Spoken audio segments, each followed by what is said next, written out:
ভোর থেকেই বৃষ্টি শুরু হয়েছে জানো তো, তাই জন্য স্কুটিটা আজকে আর বাবা বার করেনি, যার কারণেই দাবাতেই আছে আর ঝাঁটাতে দিতে খুব অসুবিধা হচ্ছে। তো সকালে টুকিটাকি কাজ তো থাকেই। তো দেখো এখন ফ্রেশ হয়ে এখন এসেছি ঝাঁটার দিয়ে। এখন সবার প্রথমে ঘুম থেকে উঠেই একটাই কাজ, ঘর দুয়ার ঝাঁট দেওয়া, তারপরেই ফ্রিজ থেকে মাছ বার করা, তাই না? তো যেহেতু তাড়াতাড়ি রান্না করি, বাচ্চারা খেস করে যায়, তাই জন্য ফ্রিজ থেকে আগেই মাছটা বার করে নিতে হয়। তো এইখানে দেখো আমি একটু হেনা মাখবো আজকে, তাই ভাবলাম যে হেনাটা আজকে একটু ভিজিয়ে রাখি।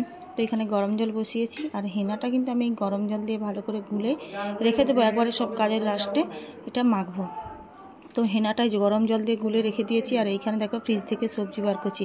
ফ্রিজে অনেক ধরনেরই সবজি আছে, তো কোনটা রাঁধবো দেখা যাক। তো এখনও সেভাবে সিদ্ধান্ত হয়নি, কারণ যেহেতু অনেক রকমেরই সবজি আছে। তো কিছু কিছু সবজি এই যে বার করে নিই। এখানে আছে কাঁকরোল, ওল, চিচিঙ্গা।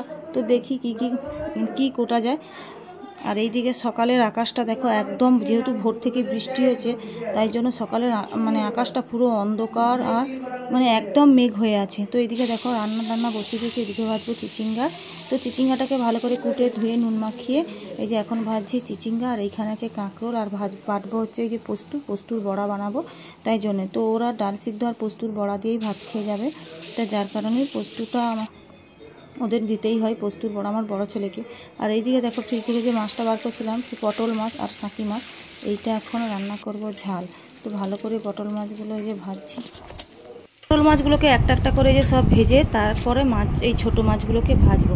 তো পটল মাছগুলো ভাজা হয়ে গেছে, এখন নামিয়ে নিচ্ছি। আর ওই তেলের মধ্যে এই যে ছোটো যে সাঁকি মাছগুলো ছিল, ওই মাছগুলোই ভাজবো। তো দেখো মাছটা ভেজে রেখে এখন এই যে চা খেতে বসে গেছি। আর এইদিকে চা খেয়ে এসে দেখো এবার মাছের ঝাল বানাবো। তো কড়াইতে তেল দিয়ে পেঁয়াজ বাটা, আর তার মধ্যে দিয়ে দিচ্ছি টমেটো। আর ভালো করে ভাজা হয়ে গেলে এর মধ্যে দিয়ে দেবো লঙ্কা আর হলুদ। আর এই পেঁয়াজ, টমেটো, লঙ্কা, হলুদ একসঙ্গে ভালো করে মশলাটাকে ভাজতে হবে যতক্ষণ না তেল ছাড়ায়। তো আমি এখানে দিয়ে দিচ্ছি স্বাদ মতো নুন।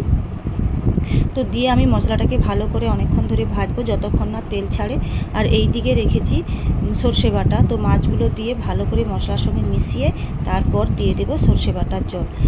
সর্ষে বাটার জলটা দেওয়ার পর দেখো আরও একটু জল লাগবে, সেই জন্য আর একটু জল দিয়ে ভালো করে ফুটে যাওয়ার পরে এই ছোটো মাছগুলো দিয়ে তারপর আবার একটু ফুটিয়ে নিয়ে নামিয়ে নেব। তো দেখো আমার মাছের ঝাল হয়ে গেল। আর এখন ভাজবো এই যে পোস্তুর বড়া।